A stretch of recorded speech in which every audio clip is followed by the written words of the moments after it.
नमस्कार, मैं अलीशा मेलबेन और आप देख रहे हैं न्यू राजस्थान तरह न्यूज़। अखिल भारतीय राष्ट्रीय शैक्षिक महासंघ के राष्ट्रीय अधिवेशन का समापन कार्यक्रम आयोजित। अखिल भारतीय राष्ट्रीय शैक्षिक महासंघ के राष्ट्रीय अधिवेशन का समापन कार्यक्रम आयोजित हुआ, जिसमें मुख्य अतिथि एवं प्रखर वक्ता राज्यसभा सांसद डॉक्टर सुधांशु त्रिवेदी ने राष्ट्रीय सुरक्षा सीमा से समाज तक विषय पर अपना उद्बोधन देते हुए कहा कि जहाँ कुछ वर्षों पूर्व हमें शक्तिशाली एवं बड़े देश होने के बाद भी पड़ोसी छोटे देश का डर सताता था, लेकिन आज प्रधानमंत्री नरेंद्र मोदी के कुशल नेतृत्व में सीमा पर ऑपरेशन सिंदूर में हमारी सेना ने अप्रतिम एवं अद्वितीय शौर्य का प्रदर्शन कर पड़ोसी देश की सीमाओं में 150 से 300 किलोमीटर अंदर जाकर उनके एयर डिफेंस पर मिसाइलें गिराई, उसे तबाह कर दिया और आतंकी केंद्रों को नष्ट कर आतंकियों को बेबस कर उन्हें घुटनों पर ला दिया। ऑपरेशन सिंदूर में चाइनीज डिफेंस तंत्र पूरी तरह फेल हो गया, जबकि भारत का डिफेंस तंत्र पूरी तरह से प्रभावी सिद्ध हुआ, लेकिन विश्व पटल पर कार्यरत एक इकोसिस्टम ने इसे धुंधला कर मिटाने का प्रयास किया।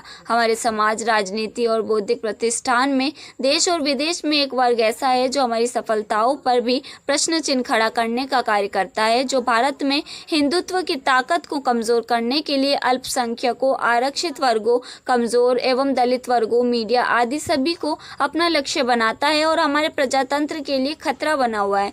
ये वे लोग हैं जो प्रांतवाद, क्षेत्रवाद, भाषावाद, जातिवाद, अमीर गरीब, सामान्य दलित समाजों को आपस में लड़वा कर, तथ्यों को तोड़ बंदोद कर, आधे अधूरे प्रस्तुत कर अपने लक्ष्य में सफल होना चाहते हैं। उन्होंने हमारे देश में ऊर्जा और खाद्यान्न की सुरक्षा का उदाहरण देते हुए बताया कि आज हमारी कुल ऊर्जा खपत का 50% हम अक्षय ऊर्जा से प्राप्त करने में सफल हो गए हैं। सौर ऊर्जा के क्षेत्र में भारत ने दुनिया का प्रतिनिधित्व करते हुए अंतर्राष्ट्रीय और ऊर्जा केंद्र गुरुग्राम में स्थापित किया है। पिछले माह ही हमने 250 गीगावाट अक्षय ऊर्जा बनाने की क्षमता अर्जित की। 1 करोड़ घरों पर सोलर रूफटॉप, रेलवे का लगभग 100% विद्युतीकरण, जल थल नभ तीनों में आणविक शक्ति संपन्न भारत में बने विमान, वाहक, युद्धपोत, नाभिकीय, सबमरीन, एयरक्राफ्ट, यूरोपीय देशों का भारत में आकर रक्षा उद्योग स्थापित करना आदि सभी कार्य रक्षा क्षेत्र में हमारे प्रधानमंत्री की मजबूत इच्छा शक्ति का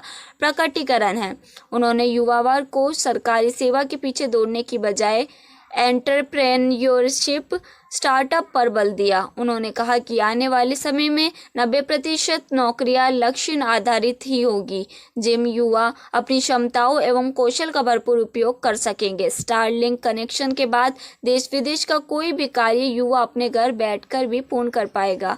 मैकाले और मार्क्स की शिक्षा से मुक्त होकर भारतीय शिक्षा एवं जीवन पद्धति को पूर्णतया आत्मसात करने का समय है। भारत में इस अमृतकाल से समय में शिक्षकों का ये महत्वपूर्ण दायित्व है कि जिस प्रकार भारतीय इतिहास, संस्कृति एवं ज्ञान को गलत ढंग से प्रस्तुत किया गया, उसके सही स्वरूप को बालकों एवं समाज तक पहुंचाना है। हमें गुलामी की मानसिकता से मुक्त होकर हमारी विरासत का संरक्षण, देश के प्रति अपने कर्तव्यों का पालन करते हुए भारत को विकसित राष्ट्र बनाने की ओर अग्रसर करना है। कार्यक्रम में राष्ट्रीय स्वयंसेवक संघ के राष्ट्रीय कार्यकारिणी सदस्य एवं पूर्व सह सरकार्यवाह सुरेश सोनी ने शिक्षा की भारतीय अवधारणा विषय पर अपने विचार रखे। अपनी प्राचीन गुरुकुल परंपरा पर जोर देते हुए वर्तमान समय में शिक्षक की भूमिका को महत्वपूर्ण बताते हुए उन्होंने कहा कि भारतीय शिक्षा एवं जीवन पद्धति में बच्चों के समग्र विकास एवं चारित्रिक विकास दोनों पर ही ध्यान देना आवश्यक है, जिसका उद्देश्य व्यक्ति को समाज और देश के योग्य बनाना और भारतीय संस्कृति का संरक्षण करना है, और यह कार्य केवल एक शिक्षक ही कर सकता है। उन्होंने कहा कि विद्यालय सामाजिक परिवर्तन का प्रमुख केंद्र है तथा शिक्षक उसकी धुरी और राष्ट्र निर्माण का पुरोधा है। उन्होंने शिक्षकों से आह्वान किया कि आओ हम सब मिलकर माँ भारत माँ को पुनः सर्वोच्च सिंहासन पर विराजित कर उनके वैभव को पुनः स्थापित कर संपूर्ण विश्व में शांति, विकास और मानव कल्याण का संदेश दें। अपने अध्यक्षीय उद्बोधन में संगठन के राष्ट्रीय अध्यक्ष प्रोफेसर नारायण लाल गुप्ता ने संगठन की अब तक की यात्रा और उपलब्धियों पर विस्तार से प्रकाश डाला। उन्होंने कहा कि ABRSM अपने स्थापना काल से ही शिक्षकों के सर्वांगीण विकास और राष्ट्र निर्माण के कार्य में निरंतर अग्रसर रहा है। प्रोफेसर गुप्ता ने यह भी बताया कि ABRSM विश्व का सबसे बड़ा शिक्षकों का संगठन है जो शिक्षक राष्ट्र के लिए इस मूल विचार और राष्ट्र के हित में शिक्षा, शिक्षा के हित में शिक्षक और शिक्षक के हित में समाज ध्येय वाक्य के साथ कार्य कर रहा है।